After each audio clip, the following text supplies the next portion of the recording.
Welcome back to the 8-step guide to working as an interpreter. Now, step 3 is all about gaining paid or voluntary experience as an interpreter. And unlike a lot of the other steps, this one is actually optional. It's not necessary for all interpreters to have experience to be able to actually find work. However, of course, it is a big bonus if you can do. Larger language service providers will generally ask for experience, and there's a number of different reasons for that. First of all, because they're larger, they generally have a larger pool of interpreters to start with. So if they're taking on new interpreters, they can pick and choose who they take on in most situations. They've also got a bit of a reputation, of course, being larger language service providers, having the bigger contracts. So generally, they will think that people with more experience are likely to be better at what they do, better interpreters, which in most cases is probably true. And therefore, they will want experience to guarantee that the people they're working with are the best they can be. The third reason, it depends on the clients that they've got contracts with. So contracts for interpreting clients will generally include some stipulations about the type of interpreters that that client wants working with them. That might include having a qualification like a level 3 certificate in community interpreting or above. It can also include things like experience, which is where this comes in. So they might ask for a certain number of hours experience or a certain number of months or years experience to work with them, depending on who that client is. It is true that the majority of work is reserved for experienced interpreters. So the more experience you've got, up to a point, generally the more job opportunities you will find. However, it is possible to find work without experience at all. One of the big things that interpreters who are starting out ask us is generally, how are they going to get that experience if no one will take them on? So of course, there must be opportunities for interpreters to be taken on without any experience at all, as we'll look later. So in terms of the experience requirement, that completely depends on the language service provider, and it completely depends on the kind of contracts they've got. So a language service provider may be able to take you on to work on a particular contract, but they may have other contracts that you can't access until you've got a certain amount of experience. In other cases, a language service provider will take a one-size-fits-all approach, really, and will ask for a certain amount of experience before they can take anyone on. So typically, a language service provider will ask for either amount of time, so for example, the number of hours that the interpreter, for example, a number of months or years that an interpreter have worked, or the amount of hours, which is actually, of course, the number of hours that they've got experience. So where can this experience be amassed? Well, the first place that you can get experience is, of course, the language service providers or interpreting agencies. Now, language service providers, even though I said earlier that some of them do ask for experience, some of them equally don't ask for experience, and some of them will have contracts where they're able to provide interpreters without having a certain number of hours experience. Some clients are happy to take on less experienced interpreters, so it really depends on the type of client that language service provider has contracts with. Now, if you type interpreting agencies near me or language service providers near me into a search engine such as Google, that will help you to find language service providers local to you. And if you speak to the local ones, really, some of the smaller ones are less likely to ask for experience or less likely to ask for a lot of experience before they're able to take you on. So that's often a good way of finding paid work for language service providers directly. Of course, the only way you can find out which ones will take you on without experience or with limited experience is by asking them. So don't get disheartened when you speak to some if they're asking for experience.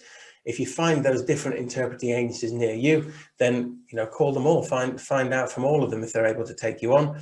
And of course, even the ones that aren't near you, if you're looking for people who specialize in telephone interpreting and video remote interpreting, then geographical boundaries are less important. Therefore, they might still be able to take you on, even if you are not near to them in terms of geography.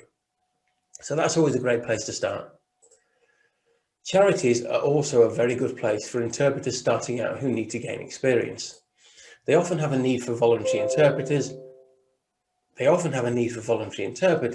they often can't pay interpreters at all, or can only afford to pay them a smaller amount, because obviously charities, they want the majority of what they earn to go toward helping people out. So that means they're often likely to take on people who are inexperienced or wanting to look for experience. Obviously, you probably won't get paid or won't get paid very much for that, but you will gain in terms of your experience, which will help you to be a better interpreter and help you to find work with those organisations that do need experience. Again, similar to the way that you search for language service providers, you can search for charities near you using a search engine such as Google.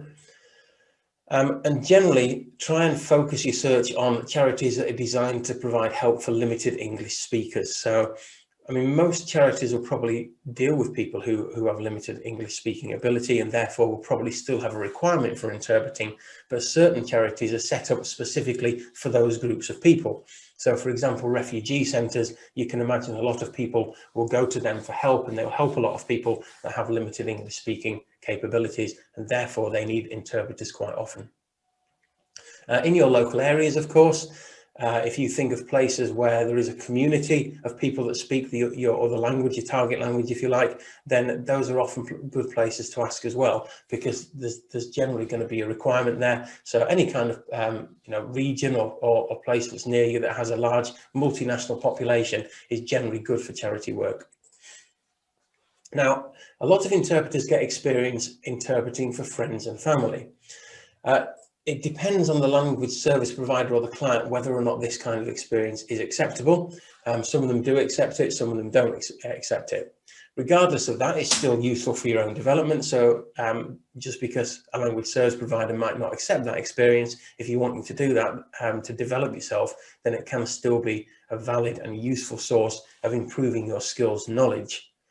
One thing I would say on that, though, is don't provide interpreting services for friends and family unless you've at least gone through an interpreting course, or you fully understand the knowledge that you need, the skills that you need to exhibit, and particularly the ethical boundaries, the code of conduct and the do's and don'ts of the interpreter's role.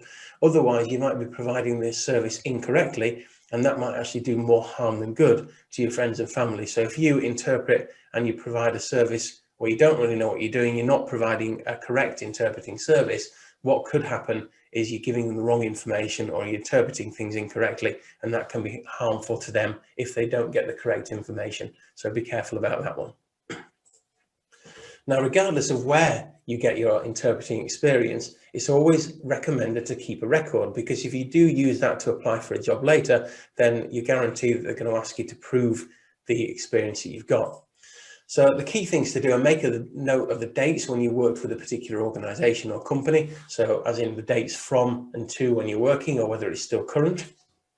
You'd also want to keep a log of the hours that you've worked. And the best way to do that is just by starting a simple spreadsheet. You can also put as well the kind of specialisms you've worked on, which can be useful to get work for certain things, and it's good for your CV. And if possible, get some proof from the organisation. So a lot of interpreters that I've worked with, for example, excuse me. So where possible, get some proof from the organisation.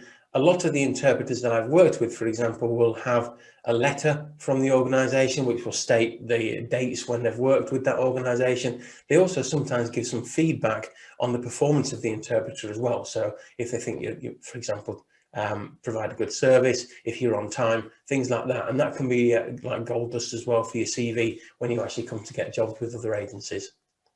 Thank you very much.